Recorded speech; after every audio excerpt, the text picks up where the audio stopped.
رجعت لكم فيديو عن جولدبرج او المصارع اللي كلنا معتبرينه جولد ضحك زي ما بنقول. والناس كتير بتكرهه وناس شايفه ان هو بوظ تاريخه.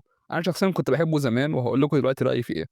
عامل لكم صاحب على ايفون عايز تكسب، وصل الفيديو 20 لايك وتروح من الكومنتات، وتعالى بقى اقول لكم قصه جولدبرج من اول ما بدا. بصوا يا جماعه، اسمه بيل جولدبرج، وهو اتولد في ولايه في امريكا، في عيله يهوديه محافظه متشددين يعني. وطول عمره كان حلمه ان هو يبقى لاعب كره قدم امريكي، وده زي رومان رينز وزي بروك ليزنر، كذا حد اتجه للاتجاه ده. وفعلا كان لعيب متميز جدا لدرجه ان هو لعب في الان اف ال، فريق كبير زي في كره القدم الامريكيه، فريق زي لوس انجلوس واتلانتا وحاجات زي كده. بس للاسف، وده حاجه هتحصل لجولدبرج طول تاريخه، حصل اصابه. عضلات بطنه السفليه اتفصلت تماما عن الحوض، ودي كانت حاجه محتاجه تاهيل بالجيم كبير جدا.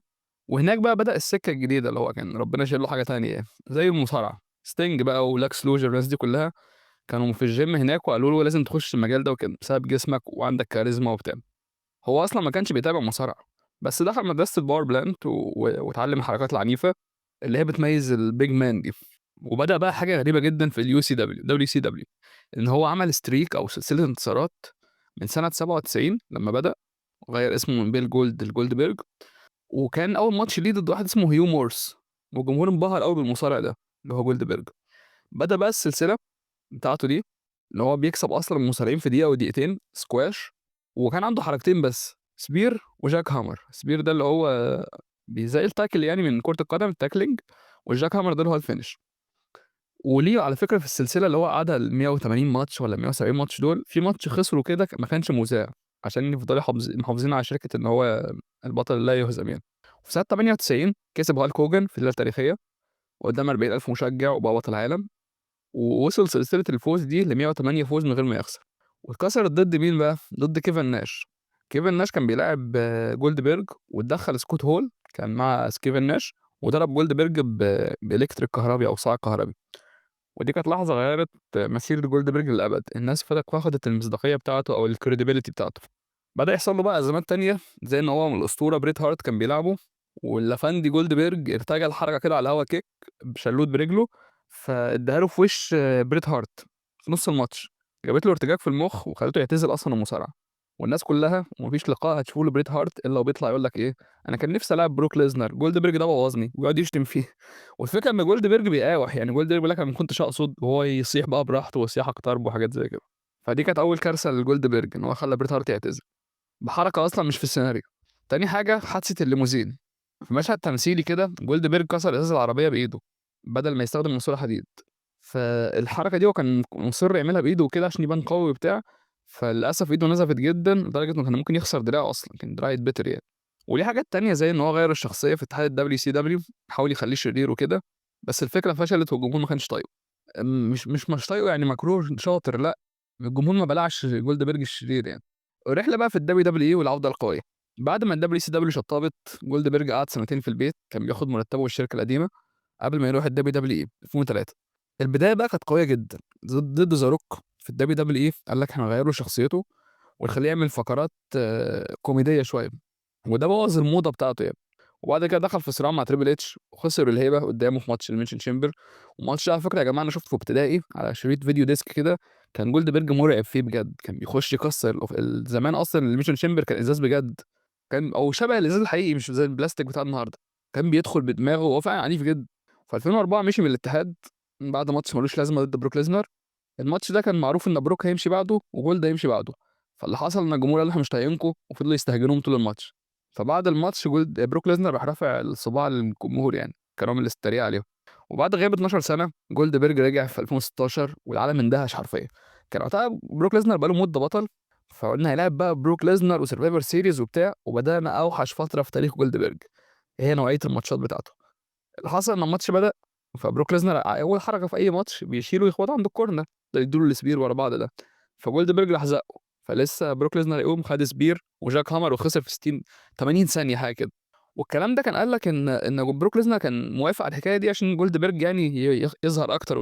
ومن ساعتها وبدا جولدبرج يظهر بار تايمر بس.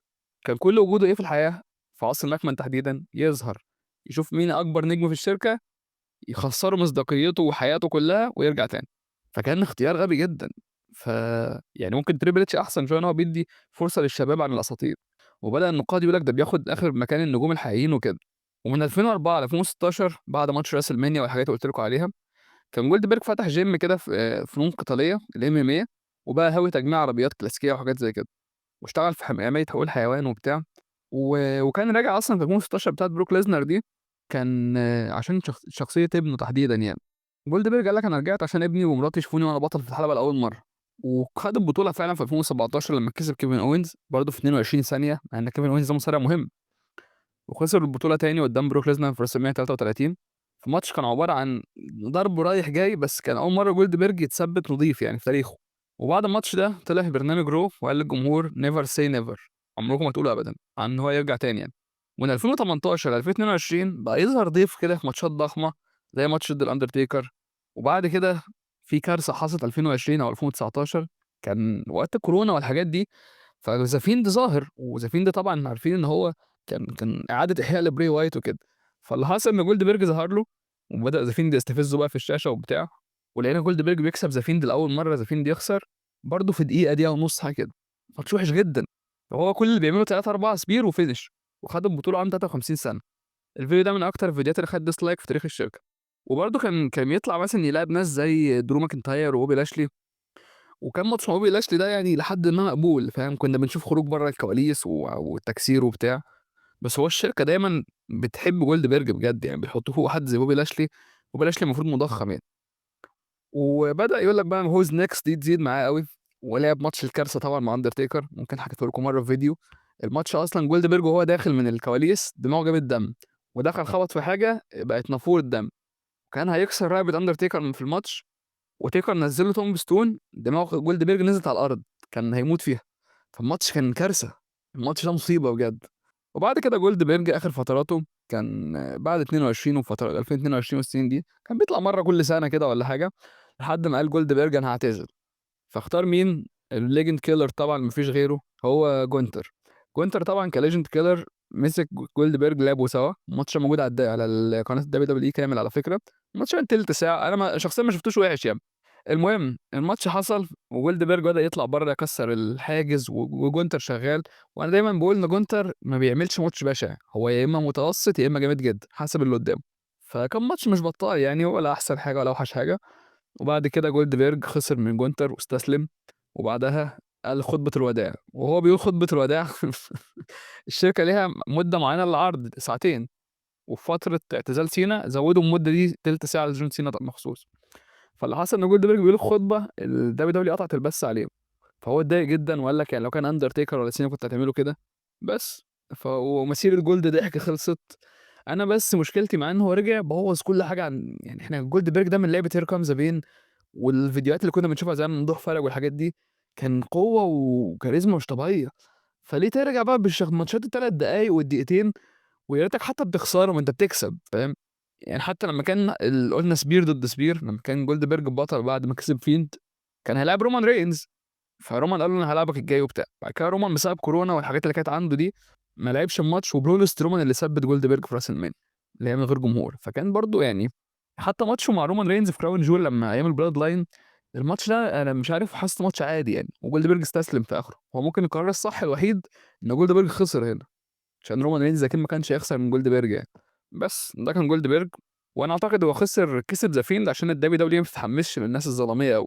اشوفكم في حلقه جديده، وصلوا فيديو 30 لايك، عامل ليكم صاحب على الايفون زي ما قلت لكم.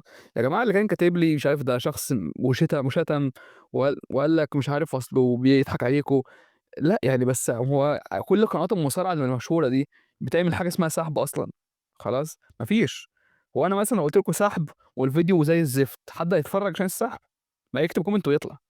انما فيديوهات ما شاء الله اجيب بال50 وال200 ساعه، يعني انا مش محتاج اعمل حاجه زي كده عشان اعملها اخترعها واكذب فيها كمان. ف يا عم لو بتشتم انت ابقى ظهر لي كده في حياه وريني نفسك يعني. اشوفكم في حلقه جديده ومع السلامه. يعني انا مش محتاج اعمل حاجه زي كده عشان اعملها اخترعها واكذب فيها كمان. ف يا عم لو بتشتم انت. اشوفكم في حلقه جديده ومع السلامه.